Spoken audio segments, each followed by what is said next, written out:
안녕하십니까? 저는 사람 냄새 나는 벤처기업에서 일을 하고 있는 서영화라고 합니다. 뭐라고 써져 있죠? 네, 여기서 사람은 어떤 걸 뜻할까요? 기업에서 중요한 사람들. 네, 노동력이요. 예, 좋죠. 노동력도. 네, 고객. 예, 좋습니다. 맞아요. 그러니까 내부 직원 그리고 외부 고객 이런 사람들에 대해서 모험을 하면 안 되겠구나라는 깨달음을 제가 얻게 됐어요. 근데 이상하잖아요. 벤처는 무슨 뜻이죠? 모험이죠. 모험이 뭐죠? 뭐 비슷한 거예요. 그러니까 어떤 원대한 목표를 이루기 위해서 위험을 감수하고 그 길로 뛰어들어서 여러 가지 경험을 하는 게 모험이잖아요. 근데 왜 인간 사람에 대해서 모험을 하지 않아야 되는가? 지금부터 그 얘기를 이제 하고자 합니다. 사실 벤처란 거는 모험의 연속이에요. 일단은 저처럼 생긴 사람이 대표 타이틀을 달고 사업을 하겠다. 그래서 성공하겠다는 것 자체가 일종의 모험이죠. 그렇죠? 감사합니다. 그다음 두 번째로 이제 저의 잠깐 이 사업을 하기 전에 커리어를 좀 설명을 드리면 저는 서울대학교를 어렵사리 입학을 해서 또 이제 어렵사리 졸업을 하고 또 마침 적성을 찾아서 서울대학교 대학원을 들어가서 또 마침 연구 성과도 좋아서 SCI 논문을 한 편씩 1년에 쓰면서 이제 교수가 될 꿈을 꾸면서 천천히 그런 안정된 길을 가고 있었어요. 그랬는데 어느 날 우연히 이제 제가 동영상 편집기를 한번 써보는 경험이 있었어요. 그냥 목표도 제 후배들 가르쳐 어떤 동영상 만들려고 했었던 건데요. 너무 끔찍한 경험을 한 거예요. 와, 이거 정말 어렵다는 경험을 해서 이 문제를 풀면은 뭔가 제가 하고 있는 연구에 비해서 뭔가 난이도는 그렇게 좀 낮더라도 전 세상 사람들을 즐겁게 해주고 큰 명예랑 부를 얻을 수 있겠구나라는 생각을 하게 됐어요. 그러니까 연구를 할 때랑 다른 게 막 가슴이 뛰는 거예요. 그래서 그 가슴 뛴을 믿고 이제 거기 이제 대학원을 중퇴를 하고요. 지금 뒤에 보이는 게 고시촌에 있는 제가 처음으로 잡은 사무실입니다. 7평이에요. 7평짜리 사무실에서 요거는 이제 내부인데요. 이게 자취방인지 사무실인지 잘 구별이 안 되시잖아요. 저기서 이제 아무것도 없이 이제 연구실에서는 이제 숙련된 연구 학생이라고 하면은 여기로 온 순간 저는 아무 경험도 없는 사장이 된 거예요. 게다가 경영대다 안 나왔고 그냥 수학 문제 풀던 그런 학생이 이제 사업을 하겠다고 나온 겁니다. 어떠세요? 되게 위험해 보이죠? 저희 교수님은 제 바지가랑이를 잡고 말렸습니다. 하지 말라고. 그냥 전 했어요. 두근거림이 좋았기 때문이에요. 근데 여기다가 또 두 번째로 제가 위험하게 됐던 게 뭐였냐면 사업은 뭐가 제일 중요할 것 같으세요? 그쵸, 돈이죠. 그쵸, 저분이 관심이 많으시네. 돈이 중요할 것 같은데 제가 여기로 나왔을 때 제가 가지고 있던 돈은 1,000만 원밖에 없었어요. 1,000만 원. 뭐 학생한테는 큰 돈이지만 사업자 입장에서 1,000만 원은 한 달이면 없어지는 돈이에요. 네, 그걸 가지고 이제 시작을 하게 됐어요. 근데 이 제가 이런 열정과 이런 도전 의식만 가지고 사업이 안 풀리겠구나는 금방 깨닫게 됐습니다. 뭐가 없어서 또 그랬을까요? 돈은 당연히 없고. 그렇죠. 그러니까 제가 전 세상 사람을 만족시키려다 보니까 저 혼자만 가지고는 절대 안 될 것 같다는 걸 꼭 깨닫게 된 거예요. 그래서 이제 저는 저랑 같이 이 문제를 풀 친구들을 주변에서 찾기 시작했어요. 그런데 찾는 과정에서 저는 이제 사람 관련돼서 처음으로 모험을 하나 했는데요. 어떤 친구가 컴퓨터 공학부를 나와서 개발은 참 잘했어요. 근데 저는 이거가 가슴이 뛰고 되게 가치 있다고 생각했는데 그 친구는 그냥 아는 선배가 하는 뭔가 재미난 일? 그냥 그런 정도로만 생각하고 한번 해볼까? 이런 느낌이 있는데 이제 저는 또 사람이 이제 궁하다고 생각하고 지금 찬밥 더운밥 가릴 때냐 싶어서 그냥 냉큼 채용을 했어요. 그래서 이제 저희 제품의 개발을 맡겼죠. 근데 그게 바로 저 회사가 전 그땐 그렇게 심각하게 생각을 못했는데 회사가 망할지도 모르는 그런 상황이 초래하게 됩니다. 이제 이 친구가 어느 날 저한테 와가지고 한 달을 갑자기 쉬겠다고 그러는 거예요. 왜?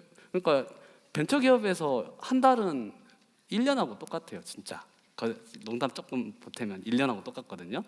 근데 갑자기 한 달을 쉬겠다는 말은 뭔가 되게 집안에 큰 일이 있거나 뭔가 그런 일로 생각을 했습니다. 근데 그 친구가 저한테 했던 이유는 뭐였냐면 자기가 1년 사귄 여자친구가 있는데요. 근데 그 여자친구랑 1년이 되면은 한 달 정도 유럽 여행을 가기로 했대요. 네. 그래서 자기는 한 달을 쉬겠대요. 지금 회사가 자기 역할이 얼마나 중요한지도 이 친구도 알고 있었거든요. 네, 돈이 떨어져 가고 있다는 건 저 못지않게 알고 있었어요. 근데 제가 그때 느낀 거예요. 그냥 지금 가치관이 중요해. 지금 찬밥 덤밥 가릴 때가 아니야. 그냥 뽑아야겠어. 일단 얘가 뭐 하면은 알아서 얘도 가치를 느끼겠거니 했던 게 저의 큰 모험이었던 거죠. 근데 그 모험은 해서는 안 될 모험이었어요. 결국 저희 회사는 망할 뻔했거든요. 그래서 뭘 깨달았냐면요, 이 벤처를 할 때 사람을 뽑는 거는 어떤 직원을 뽑는 게 아니라 이 친구가 가치를 못 느끼고 떠나는 순간에 회사가 망할지도 모른다. 그러니까 나랑 같이 갈 수 있는, 나랑 같은 가치관을 공감할 수 있는 동료를 구해야겠구나라는 생각을 하게 된 거예요. 어떤 느낌인지 아시겠어요? 네, 능력도 중요하지만 더 중요한 거는 가치관 공감. 이제 다른 얘기를 해볼까 합니다. 또 이런 것도 있어요. 뭐냐면요, 이제 고객 피드백이 회사를 계속 하다 보면 엄청나게 많이 쌓이거든요. 그러다 보니까 저희 회사의 개발자가 지금 한 셋 정도 있습니다. 인턴 툴에 이제 진짜 열심히 하는 개발자 다섯이 있는데 이것만으로도 부족하다는 느낌이 든 거예요. 근데 그 개발자 중에 이제 저도 개발을 하는데 저는 컴퓨터 전공 학부 학생이 아니거든요. 그래서 저도 어떻게 하다 보니까 개발이 됐으니까 이제 나머지 경영하는 친구, 디자인하는 친구, 마케팅하는 친구도 제가 가르치면은 개발을 할 수 있을 거고, 그러니까 피드백을 더 빨리 더 처리할 수 있을 거라는 생각에 우리 전 직원들을 모아놓고 제가 컴퓨터 프로그래밍 강의를 시작했어요. 근데 저는 금방 배울 줄 알았는데 프로그래밍 실력은 늘지 않고 오히려 이 친구들이 원래 잘하던 일들이 있잖아요. 이 일들이 다 망가지기 시작하는 거예요. 그래서 그러니까 보통 벤처기업 하면은 왜 대표들이 직원을 뽑으면 이 친구가 뭐 마케팅도 잘했으면 좋겠고, 투자를 잘했으면, 유치도 잘했으면 좋겠고, 디자인 잘했으면 좋겠고, 고객 응대 뭐 여러 가지 다 잘했으면 하잖아요. 근데 그거를 제 동료들한테 직접 적용하는 게 엄청나게 큰 모험이구나라는 걸 깨닫게 된 거예요. 그래서 하나는 그래서 이제 결국 이 수업도 때려치고 원래 일을 하게끔 하니까 그제서야 회사가 정상적으로 돌아가더라고요. 네. 그러니까 이런 거예요. 그러니까 자기가 잘하는 일에 집중할 수 있게 만들어줘야지, 어떤 약점들을 보완해서 다양한 일들을 해야하게 만드는 것 자체가 일종의 모험이었는데 그게 좋지 않은 모험이었던 거죠. 이제 아까 전에 또 뭐에 대해서 모험을 하지 않기로 했다고 그랬죠? 네, 맞아요. 고객이에요. 이제 이 얘기를 하기 전에 간단한 재미난 얘기를 하나 할까 합니다. 뭐 아시는 분들도 있을 것 같아요. 뒤에 뭐가 보이세요? 청바지죠, 그렇죠? 우리나라에서 제일 잘 팔리는 청바지 브랜드가 뭘까요? 리바이스, 그리고 네? 뱅뱅, 세스? 뭐 이런 다양한 브랜드가 있잖아요. 정답은 뱅뱅이에요. 뱅뱅이 우리나라에 팔아치우는 청바지는 2천억 원이나 됩니다. 왜? 해외 유명 브랜드가 1,000억 팔고 있을 때 얘는 2천억 팔고 있어요. 그래서 뱅뱅 이론이라는 게 있는데 이게 뭐냐면요, 나도 리바이스 청바지를 입고, 지금은 아닙니다. 나도 리바이스 청바지를 입고 내 친구도 리바이스 청바지를 입으니까 모두 다 리바이스 청바지를 대부분 좋아할 거라고 생각하지만 실제로는 현실은 어떻다고요? 뱅뱅 청바지를 사 입어요. 마찬가지로 나나 내 친구가 평균이라고 생각을 했더니 실제로는 평균이 아니라 아주 특이한 집단일 수도 있다는 거예요. 그러니까 직관하고 어긋난 어떤 대중들의 행동이 있을 수 있다, 그거예요. 자, 이제 저희 회사 얘기를 하면요, 이게 지금 뭐 하고 있어요? 막 싸우고 있죠, 그렇죠? 누구랑 싸우는 장면이냐면요, 저희랑 고객들하고 싸우는 거예요. 그러니까 왜 이런 상황이 연출이 됐냐면요, 일단 제품이 없을 때는 저희가 이제 고객들이 이런 거를 막연히 필요할 거야라고 생각해가지고 제품을 만들어서 내놨을 거 아니에요.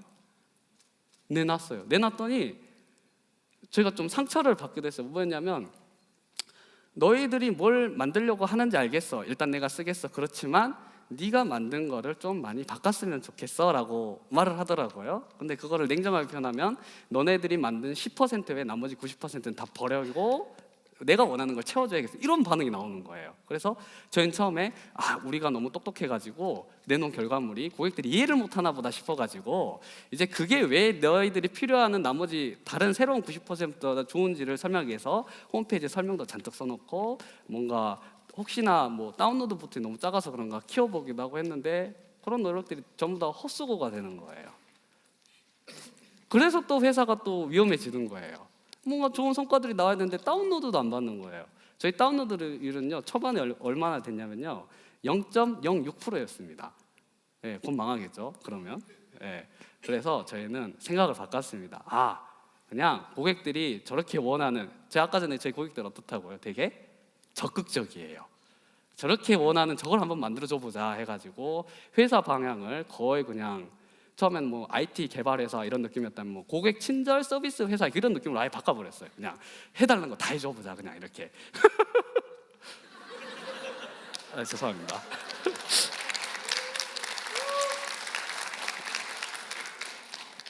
근데 그렇게 했더니 회사가 바뀌는 거예요. 갑자기 활력이 생겼어요. 다운로드율이 갑자기 70%로 올라갔어요. 그 다음에 주변에 소개해주는 친구들도 있고 저희의 엄청난 복음에도 불구하고 참고 격려해주는 고객들이 자꾸 생기는 거예요. 어떤 느낌인지 아시겠죠? 자, 이제 이 다음은 이제 뭐냐면요. 이제 저희는 다운로드 받아서 쓰는 서비스예요. 그렇다 보니까 첫 번째 방문자는 저희 회사 이름이 아직 알려지지도 않았고, 그렇죠? 저희 서비스 처음 들어본 사람 중에 너무 필요해가지고 찾다 보니까 어쩌다 보니까 여기 오시는 분들이 많아요. 거의 대부분이죠. 그런 분들이. 이런 분들이 다운로드를 받으셔야 되는데 다 받을까요 그냥? 왜 안 받죠? 못 믿으니까. 악성 코드 뭐 피싱 뭐 이런 걸 수도 있죠. 그렇잖아요. 그 다음에 또 이런 것도 있어요. 얘가 진짜 내가 원하는 그걸까? 이런 것도 애매한 거죠. 모험하기 싫은 거죠. 그렇죠? 그래서 어떤 신뢰감을 줘야 되는데, 자, 이 두 가지 안 중에서 어떤 게 다운로드율을 더 개선할 수 있는 방법일까요? 뭐가 더 좋을지 잘 모르겠잖아요. 그러면 이제 저희 뭐 방법 중에 이런 것도 있을 거예요. 저희가 아까 전에 열성적인 고객들이 있다 그랬잖아요. 그분들한테 막 이거 보여주면서 어떤 게 더 좋아요 물어볼 수도 있을 거예요. 그렇죠? 근데 어느덧 그것도 모험이라는 걸 깨닫게 된 거예요. 무슨 뜻이냐면요. 물론 저희보다 그 열성적인 고객은 뱅뱅 쪽에 가깝겠지만 사실 열성적으로 뭔가 제품에 대해서 피드백을 주는 사람들 자체도 오히려 소수의 의견을 대표할 수도 있잖아요. 실제로 저희의 대다수의 고객은 조용히 쓰고 있거든요. 그래서 저희가 이것도 어떻게 하면 알아내는 방법도 또 만들어야겠구나 이런 깨달음 같은 게 생겨서 무려 3개월이나 쓰고, 그러면 벤처기업은 몇 년 쓴 거예요? 3년 쓴 거죠. 그렇죠? 영겁의 시간을 써서 어떤 걸 만들었냐면요. 꼭 그 대통령 선거할 때 표본 조사하는 그런 시스템 같은 걸 만든 거예요. 그래서 이 두 가지가 있으면은 이제 방문할 때마다 첫 번째 사람은 A를 보여주고 두 번째 사람은 B를 보여주고 세 번째 사람은 다시 A를 보여주고 뭐 이런 식으로 계속 교차하면서 보여주는 거예요. 그러면 이 사람이 할 수 있는 행동은 이걸 다운로드를 받았다 혹은 안 받았다 두 가지밖에 없잖아요. 그러면은 일단 그 표본 내에서는 누가 더 많이 받았는지가 결정이 날 거잖아요. 그렇죠? 그리고 이제 간단한 통계적인 기법 쓰면은 그러면 전체 고객들이 뭘 선호한지도 나올 거 아니에요. 그런 간단한 시스템을 이제 3년이란 영겁의 시간을 거쳐서 만들어서 냈더니 저희가 이런 과정을 통해서 다운로드율이 몇 프로까지 개선됐냐면 원래는 70%까지 올라갔었거든요. 그게 90%까지 올라갔어요. 왜? 그 침묵하는 소수의 의견을 들으니까. 예. 그래서 이제 이런 과정을 통해서 저희가 깨닫게 된 거는 머릿속으로 고객이 이런 걸 원할까라고 하는 것보다 최대한 실제 고객들의 다수의 의견을 대표하는 방법을 과학적으로 객관적인 방법으로 끌어내야겠구나. 이것도 어떻게 보면 되게 신중한 방법이잖아요. 모험이 아니고. 그게 우리 회사를 좀 돌아가는 것 같지만 아까처럼 예를 들어서 3년의 영겁의 시간을 쓰는 느낌은 들지만 오히려 지름길이구나 이런 걸 깨닫게 됐습니다. 정리를 하면 이제 물론 이제 벤처는 정말 모험을 많이 해야 돼요. 그렇죠? 네, 모험을 많이 해야 되지만 사람에 대해서 뭔가 아까 어떤 분이 말씀하셨듯이 도박 같은 그런 행동을 하면 지름길이라고 생각했던 게 이게 독이 돼서 저희 회사를 언제든지 무너뜨릴 수 있겠구나를 뼈저리게 느꼈어요. 저는요.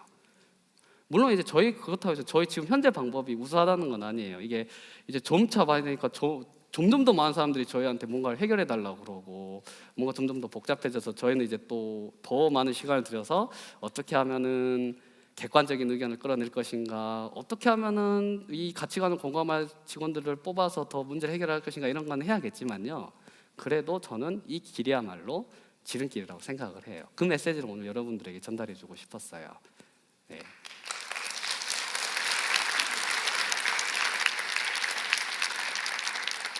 그러면 이제 저희가 이렇게 해서 이 기업가 정신으로 바꾸고 싶은 세상에 대해서 아까 짤막하게 전달은 드렸지만 다시 한번 정리를 한번 해볼까요? 저희는 이제 어떤 걸 만들고 싶냐면요. 그 왜 사진에서 뽀샵했다란 말 있잖아요. 어떤 행위죠?